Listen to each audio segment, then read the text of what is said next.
Whether it be 6 feet or 60 feet, we've been told time and time again about the importance of social distancing to protect ourselves and others from contracting coronavirus. But a new study from MIT says that the 6-foot rule doesn't really do much when we are indoors. Joining us now is one of the two authors of the study, Martin Bazant, professor of chemical engineering and mathematics at MIT. Thank you so much for being here.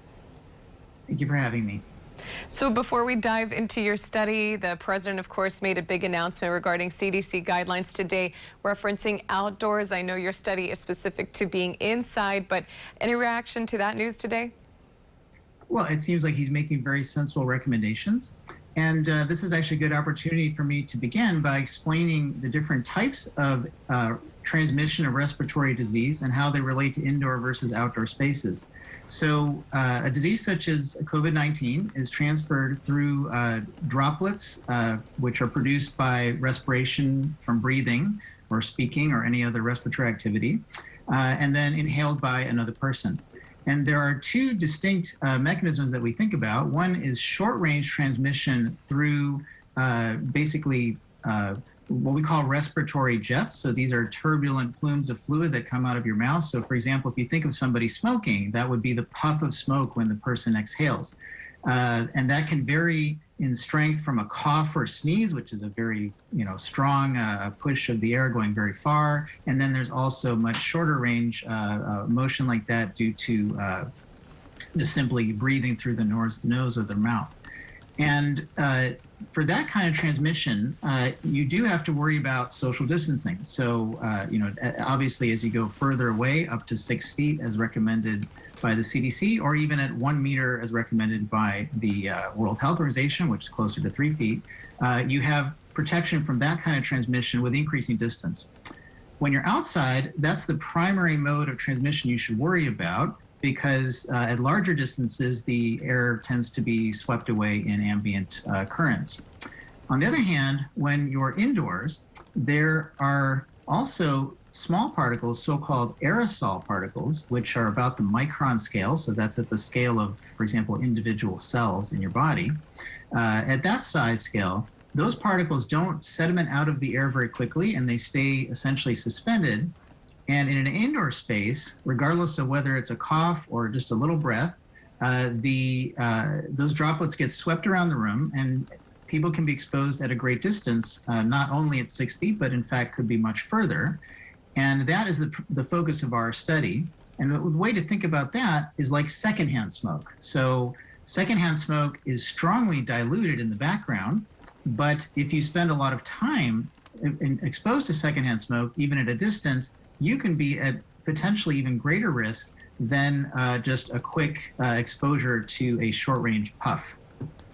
So it sounds like it's the duration of time in which people spend inside that should be the focus, regardless of the distance between one another. Right. So I do want to clarify that I do support the notion of social distancing to deal with those short-range transmission that I described, especially when people are not wearing masks. That can be very significant. But there's also this long-range indoor airborne transmission, which we do have to worry about. And the purpose of our study is to provide a quantitative tool to assess the risk. In particular, we can calculate a time limit for an expected exposure at really any distance in the room when people are breathing the sort of well-mixed background air, these aerosol particles. And that bound depends on the number of people in the room, the ventilation rate, so how quickly the air is refreshed, potentially any filtration that is going on to remove infectious droplets, and other effects. And did your study look into what particular filtration would be most effective? Well, so we're not specifically analyzing any particular kind of filter. So the filtration is an input to our safety guidelines. So there are different types of filters and filtration strategies that are available, and those can be integrated. On the other hand, time and ventilation are the most important factors, aside from, of course, mask use. So that's another very effective way to keep yourself safe indoors, as we all know. So masks provide a filtration at the source from the person who's breathing, and also some filtration at the person who's inhaling. In addition to that, masks block those respiratory jets, so it blocks momentum of fluid coming from the puffs from people's breathing, and so that helps also with the short-range transmission. And so our guideline also quantifies the role of additional protection that comes from mask use indoors. Any advice to parents whose kids are returning to school indoors right now who might feel hesitant? I know that they have changed that rule regarding distance from 6 down to 3 feet. So what should they keep in mind as they are trying to feel more at ease with the return of a normal, again, lifestyle of being inside, their kids going back to school, or even people like us here in the office? Yes, that's a great question. And that's exactly the sort of thing that we're trying to help with. So while we do point out that there is a risk at long range from that background air, and there is also, of course, also this short range risk. The purpose of our guidelines is to help you estimate how bad that situation really is, whether you could go to school. So I wouldn't say that every classroom situation is necessarily safe, but a significant fraction, I believe, are, and in fact, should be perfectly fine. Based on the calculations, given the ventilation and the size of space. So we do provide an online app that people can use if they want to, kind of test their particular situation to see what kind of, time limits are recommended, to see whether it seems like a safe situation. But in many cases, it is actually reasonable, but we certainly wouldn't want to say in all cases. So can you give us an example of that, considering the time limits that your tool is now providing, given the ventilation size and space? Give us an example of that. Right. So in the paper, we just give 2 examples, and there could be, many more, of course. We talk about a typical classroom, for example, maybe at a university like MIT, where given the, reasonably good ventilation, and especially people wearing masks, then the time in that room could be on the order of a week, actually, before you would expect a transmission to occur if there were an infected person in the room. On the other hand, in that same space, if you take away the ventilation, it might be on the order of hours, so it might be just, a single day. Now, another important factor is whether there really is an infected person in the room and whether everyone else is susceptible. So as immunity goes up from vaccination and infection prevalence goes down, of course, that risk gets even better. But then on the other hand, we also give the example of a nursing home, just taking a typical nursing home size in New York City, just as an example, and show that, in a more enclosed space, if people are spending, a lot of time together and there is an infected person in the room, that the risk can really be very high. And especially if it's a vulnerable person, such as the elderly, then certainly that can be a very dangerous situation, and it's important to separate people, not only physically by distancing by more than 6 feet, but also to separate the air that people are breathing by putting them in separate spaces or increasing the ventilation rate. So this really explains why we are seeing these ventilation systems basically running out. There's a huge demand for them right now, especially as more buildings open up, including office spaces and schools and these nursing homes. So really, bottom line, unless people are wearing masks and they are forced to be inside, they're not in the same household, they are coming and going from these spaces, it's important that they are not in the same room for a prolonged period of time, it sounds like.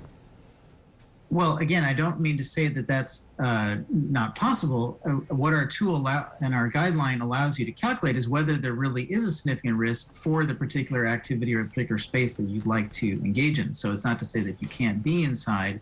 In fact, as we said, many classrooms could be ready to open perfectly safely right now. But on the other hand, there are situations where it would not be safe, and one has to consider the ventilation, mask use, et cetera, to determine what would be, a safe amount of time in that space. Same goes for restaurants and movie theaters, I imagine. Exactly. And especially for something like a restaurant, or even some of those other spaces, there is the important effect of short-range transmission, which, especially when people have their masks off and they're eating, obviously they're breathing on each other. So between, people sitting at the same table, there can be a significantly enhanced risk. But something that people may not be thinking about is that there is a risk all the way on the other side of the restaurant of a transmission through that background air. Again, I don't mean to scare people to say that that's should always be avoided, but just that, for example, using our tool in our guideline, you could estimate, given the amount of time that people would be spending in that space, whether that's really a significant risk to worry about or not. Again, thinking of that analogy of puffs of short-range transmission when somebody's smoking versus the long-range transmission is the analog of the secondhand smoke. So it sounds like hookah lounges are not going to be opening up anytime soon, given the puffs. Yes. Well, the puffs themselves are not necessarily the problem. There's, just a couple people in a hookah lounge. It might be all right, but that would be something to worry about. And actually, more seriously, I could also mention that an interesting extension of our guideline is to convert it to a limit on carbon dioxide concentration in the room. So when people are breathing, they exhale carbon dioxide, of course, and the more people are in the room, the more that exhaled carbon dioxide builds up, although it's balanced by removal through ventilation. So if you can measure the carbon dioxide concentration in the room, which can be done with sort of cheap sensors in real time, then you can also use our guideline to get an even more accurate and quantitative assessment of the risk, because the carbon dioxide in the room is essentially a proxy for the transmission risk through these infectious droplets. So how can people do this on a budget in their own individual businesses or classrooms? Yes, so carbon dioxide sensors are not very widely implemented, but they are available for on the order of a few $100s, so not that cheap, but it's something that certainly a business or school could look at. So if you would like, that is a relatively inexpensive tool to assess the safety of a certain space and the quality of the ventilation in that space. So I do recommend that as a helpful strategy, but of course many places will not be able to do carbon dioxide monitoring, and then still our safety guideline would allow them to estimate the risk in that space and manage the time and other factors. Any last words for people who might feel hesitant now that people are slowly starting to wane off of wearing masks in certain situations, and especially when inside? Sure. So again, the guideline would help you see the effect of masks. So we don't say that it's never safe to have masks off. In fact, in some situations, it can certainly be safe. And as vaccination goes up and previous exposure leads to immunity, and as infection rates go down, we also can take that into account and see what's the probability that there really is an infected person in the room and that the other people in the room are actually susceptible. And that further allows you to relax restrictions compared to the worst case scenario when we want to make sure that the room is safe if an infected person enters the room. And of course, it takes some time to really grasp something new with a disease like this that was just introduced to us last year. So a lot of what people have been doing, their behavior, the guidelines, what they are and not allowed to do have been based on social distancing rules. So it can feel frustrating to hear some of this information for some people who maybe were limited during this time. But I guess let's end on a positive note here. Any last words? Well, yes, actually, I do want to clarify that I am not saying that social distancing all along has been ineffective or unnecessary. Still, our first protection is to be distant. If you put your face right in front of mine and I'm infected and I breathe and you breathe in a lungful of air, in fact, as we show in the paper, that can be worse than being in the background space of the room, for example, for a full hour. So we certainly benefit from having some distance. The exact number, we can debate where to place that, but certainly more distance is helpful where possible.